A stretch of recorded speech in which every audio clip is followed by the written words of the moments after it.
guys, welcome back. This is VT Ramachandran, Ramachandran Law, and my lawyer next door, if you're following us from YouTube. So our next topic for today is taxes.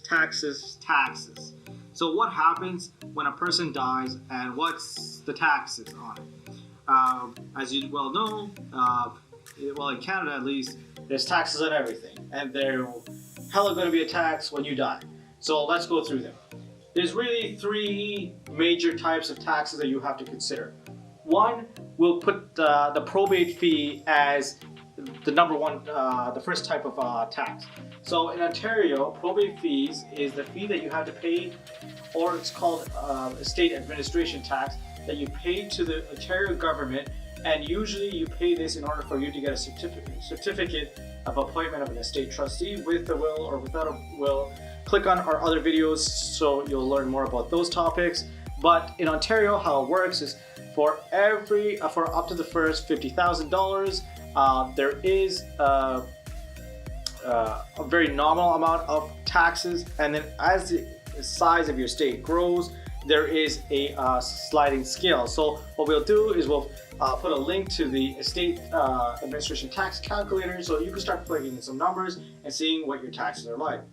Number two type of tax is capital gain. So what happens, how the law treats it, as when you die, everything freezes for you in time, and you have to be paying capital gains on your assets.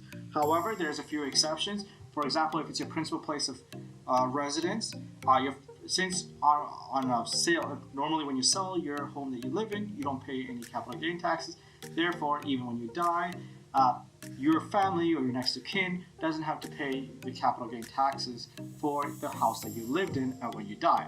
However, if you got 4 or 5 rental properties, then you have to pay the capital gain taxes on each of those. So those are your second type, the capital gains. That doesn't just go for properties, that also goes for businesses and anything else that's an asset. Number 3 is your death tax. So, or what we call is the taxes you pay at the end. So the probate tax is what is part of the death tax calculation. So when you start the process of getting a certificate of appointment of a state trustee, which really starts the process, you're paying a tax based on what you think the total estate is worth. Thereafter, you're going to pay your capital gain, you're going to pay for your funeral expenses, you're going to pay for all the liabilities you have, you're going to split the money between all the beneficiaries however you have directed it, and then you have to pay the taxes, your final taxes upon death. Once you pay the final taxes upon death, then you get to wrap up your estate.